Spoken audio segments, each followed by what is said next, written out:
warahmatullahi wabarakatuh. Hari ni kita nak belajar kimia. Okey, bab 8.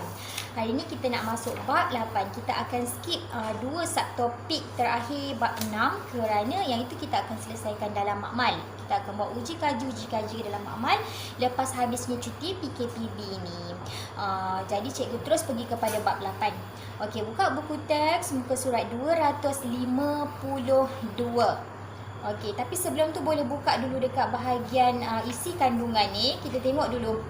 Bab 8 ialah bahan buatan dalam industri, yang mana subtopik yang pertama dia ialah alloy dan kepentingannya, kedua komposisi kaca dan kegunaannya, ketiga komposisi seramik dan kegunaannya, kemudian yang keempat ialah bahan komposit dan kepentingannya. Alright, buka muka surat 252.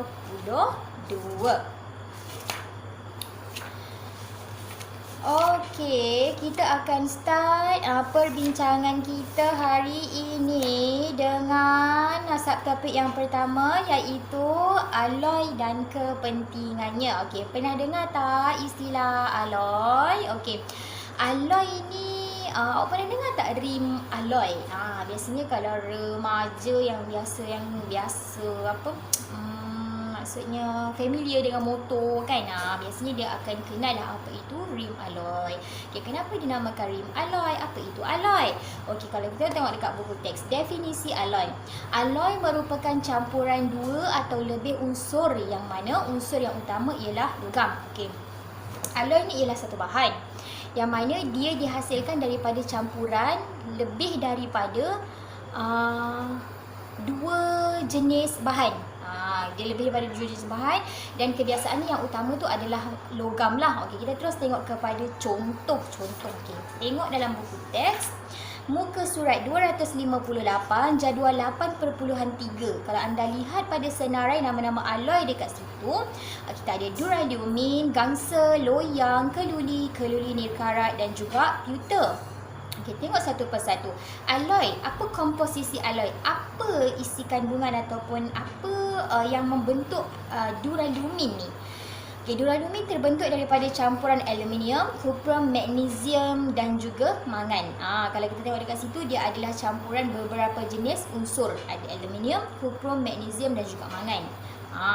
Kemudian gangsa ni alloy. Kenapa dia alloy? Kerana dia terbentuk daripada kuprum dan juga stannum. Loyang, kenapa loyang ni sejenis alloy? Kerana dia terbentuk daripada kuprum dan juga zinc. Nampak tak dekat situ? Dia lebih daripada, dia dua ataupun lebih daripada dua ataupun lebih campuran unsur untuk membentuk alloy. Okey, kenapa alloy dihasilkan? Kenapa kita tak guna logam biasa sahaja? Okey, kerana alloy ni dia ada ciri-ciri keistimewaan dia lah. Okey, tengok muka surat 257 rajah 8.4. Di situ anda akan lihat perbandingan sifat alloy dengan logam tulen. Okey, dari segi permukaan, alloy ni biasanya lebih cantik lah, lebih berkilat. Tapi kalau logam tulen, dia pudar. Dari segi sifat tahan kakisan, apa itu tahan kakisan? Tahan karat lah. Kalau alloy dia tahan kakisan, tahan karat. Logam tulen mudah terkakis, iaitu mudah karat. Dari segi sifat kekerasannya pula, alloy lebih keras berbanding logam tulen. Daripada ketiga-tiga perbandingan sifat ini jelas memberitahu kepada kita bahawasanya alloy ini bersifat ataupun mempunyai sifat-sifat yang lebih baik daripada logam tulen. Sebab itulah alloy dihasilkan. Okey, sekarang ni cikgu nak bagi tahu anda bahawasanya untuk sifat-sifat ini kan dia akan ada uji kaji dia dalam makmal tau. Kita boleh tengok dekat muka surat 255 eksperimen 8.1. Itu adalah eksperimen untuk mengkaji macam mana logam dan juga alloy ni tahan terhadap kakisan. Uji kaji dia memang senang sangat. Yang pertama, dia akan gunakan kepingan keluli nirkarat mewakili alloy. Lagi satu, dia gunakan kepingan besi mewakili logam. Dia masukkan je dekat dalam air suling. Dibiarkan selama, dia bagi satu tempoh masa lah, seminggu ke macam tu. Kemudian nanti kita akan tengok hasilnya, mana satu yang akan menghasilkan, yang akan karat, mana satu yang akan kekal, tiada perubahan. Okey, dari segi prosedurnya nanti memang dia ada prosedur lah, kita akan bersihkan dan sebagainya. Itu kita akan tengok lebih terperinci bila nak buat eksperimen nanti.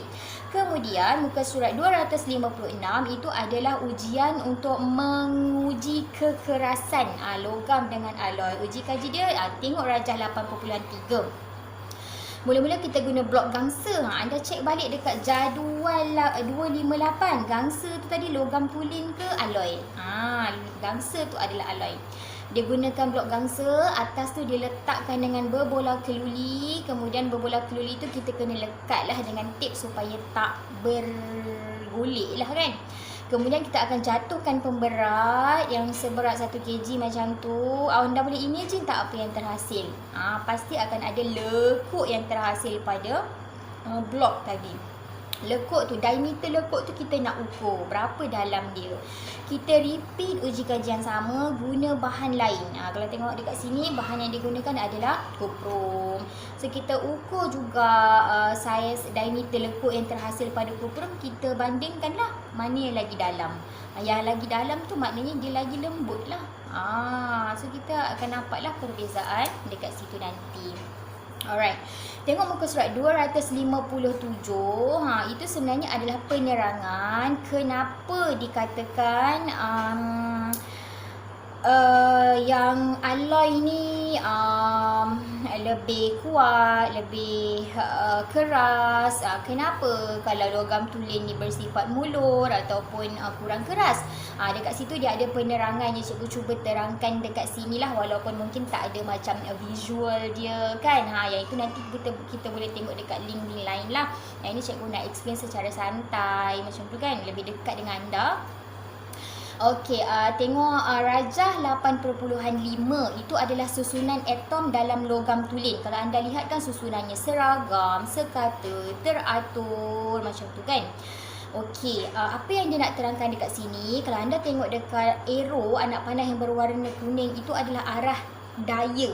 Katakan kita ketuk daripada arah situ, kita ketuk ke, kita macam beri tekanan lah, kita pijak ke apa yang berlaku ialah, tengok lepas arrow warna merah tu, apa yang berlaku ialah atom-atom tadi bergerak, menggelongsor. Itu sebenarnya yang memberitahu kepada kita bahawasanya logam tadi dia dah terkesan. Dia macam mungkin dia dah bengkok dan sebagainya lah. Tapi kalau kita tengok dekat yang rajah 8.7, kenapa dekat atom tu dia ada warna hitam dan warna biru? Warna biru tu menunjukkan kehadiran atom asing, atom yang lain, atom logam lain. Okay, contohnya katakan macam loyang. Loyang terdiri daripada 70% kuprum dan 30% zinc. Jadi umpamanya yang dekat contoh 8.7, yang warna hitam tadi adalah mewakili kuprum, kemudian yang warna biru itu adalah mewakili zinc. Itu kita anggap logam asing. Bila atom itu berlainan saiz, bila berlainan jenis mesti dia akan berlainan saiz. Bila berlainan saiz sebenarnya dia dah mengganggu susunan asal atom logam yang sekata tadi. Tu kalau anda tengok dia dah tak berapa sekata kan. Apa kesannya, apa kebaikannya bila susunan tu tak sekata? Bila dikenakan daya, atom-atom asing tadi dia seolah macam menahan. Jadinya atom-atom tulen tadi susah nak menggelongsor. Bila susah nak menggelongsor, jadinya bahan tadi iaitu alloy tadi dia kurang terkesan dengan tekanan. Dia kurang terkesan, dia kurang kemik, kurang bengkok, kurang jadi dia ni dikatakan lebih keras lah. Sebab dia bila kita bagi tekanan pun dia kurang perubahan ataupun dia tidak berubah. Okey. Itu dari segi penerangan macam mana dikatakan alloy itu lebih keras berbanding logam.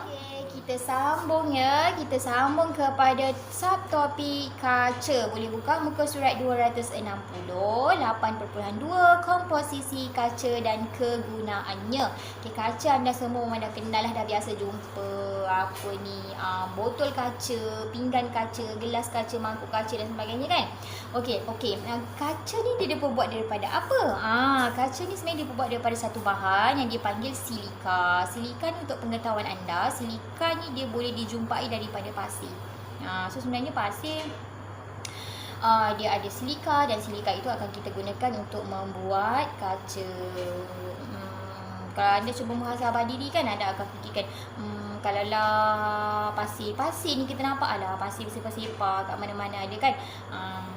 Tapi daripada pasir yang kita pijak, yang kita macam jalan-jalan dekat pantai macam kita tengok pun tak heran banyak pasir kat mana pun ada. Rupanya kalau pasir ni kita tak buat. Pasir ni siapa yang Allah yang buat kan secara semula jadi. Tapi daripada situlah rupanya kita boleh ambil dia punya manfaatnya untuk kita jadikan produk. Daripada situ dia menjana pendapatan, menjana peluang pekerjaan kepada ramai orang. Daripada orang yang angkat pasir, yang proses pasir, yang proses kaca, yang hantar botol, yang gunakan sampailah ke macam-macam bidang. Dan asalnya tadi daripada pasir yang Allah ciptakan. Itulah sebabnya bila kita belajar sains, kita belajar kimia, dia macam kita bukan setakat kita nak jawab exam, tapi ada benda yang kita boleh syukuri. Kita cikgu macam sedikitlah elemen merentas kurikulum. Okey, kita sambung kepada perbincangan kita. Bukan sambung lagi, kita patah balik kepada perbincangan asal kita tadi. Okey, muka surat 260 anda lihat sifat asas kaca. Sifat asas kaca ialah keras tetapi rapuh, penebat elektrik, penebat haba, kalis air, lutinar, lengai secara kimia. Maksud lengai secara kimia ni dia tidak bertindak balas secara kimia. Sebab tu kalau kita tengok dalam makmal, bahan-bahan kimia pun kita simpan dalam kaca. Asid dan alkali kuat yang kita tahu sangat reaktif, sangat reaktif lah kan, memberi kesan kepada sangat cepat react kan. Kita gunakan alat-alat makmal untuk mengendalikan eksperimen, untuk kita simpan bahan kimia. Sebab apa? Sebab dia mempunyai sifat lengai secara kimia. Okey, jenis-jenis kaca dekat sini dia ada kaca silika terlakur, kaca soda kapur, kaca borosilikat dan kaca plumbum. Yang ini anda kena ingat dia punya kegunaan. Ini memang biasa ditanyalah, apakah kaca yang biasa digunakan untuk membuat radas kaca makmal? So nanti jawapannya ialah kaca borosilikat. Nanti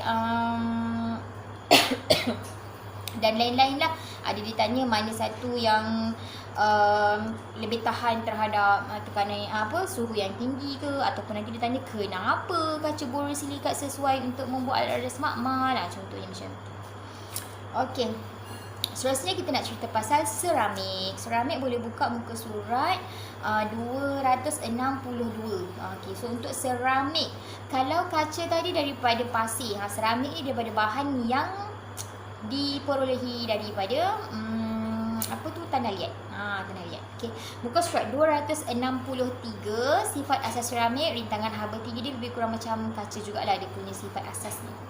Mudah pecah, lengai secara kimia, penebat elektrik, keras dan kuat, penebat haba. Okey, jenis seramik tradisional dan juga seramik termaju. Yang anda bacalah. Okey, kemudian kita tengok yang terakhir adalah bahan komposit dan kepentingannya. Alright, bahan komposit ni apa? Surat 266. Bahan komposit merupakan bahan yang terdiri daripada gabungan dua atau lebih bahan yang bukan homogen, iaitu bahan matriks dan bahan pengukuhan. Tengok dekat Rajah 8.10. Kenapa dipanggil bahan komposit? Kerana dia menggabungkan dua jenis bahan. Bahan tu mestilah satu bahan matriks, satu lagi bahan pengukuhan. Contohnya kalau awak tengok kat situ lah. Okey. Kayu tadi dililit oleh gentian oleh lignin tadi. Okey. Menghasilkan kayu. Okey. Lignin campur dengan gentian selulosa menghasilkan kayu. Okey, kalau anda tengok tadi muka slide 265 dia ada beritahu kayu merupakan bahan komposit semula jadi yang kuat dan kukuh. Semula jadilah. Kalau yang buatan nanti dah ada banyak lah. Okay, tengok bahan komposit dan kegunaannya dekat bawah tu. Yang pertama, konkrit diperkukuhkan. Okay, kemudian kaca gentian, gentian optik, kaca fotokromik dan juga superkonduktor. Yang ini kan, okey, macam cikgu cakap tadi, bab ini sebaiknya anda pertama buatkan nota ringkas. Sebab kita kalau boleh kita nak jadikan bab yang senang ni bab yang kita boleh skor. Kita tak nak macam baca senang faham, dengar cikgu explain senang je nak faham, tapi bila nak jawab tak ingat apa-apa. Jadi ini satu kerugian. Dalam bab lain konsepnya susah nak faham, pengiraannya complicated. Yang ini yang mudah, kita ambil peluang lah untuk ingat. So cara nak ingat kita kena buatlah nota-nota ringkas dia, dan juga kita akan buat latihan. So maksudnya untuk tugasan nanti cikgu akan senaraikan. Cikgu tak masukkan dalam video ni lah. Nanti anda akan tengok senarai tugasan yang cikgu cadangkan. Okey, so itu sahaja untuk bab ini. Terima kasih. Assalamualaikum. Terima kasih.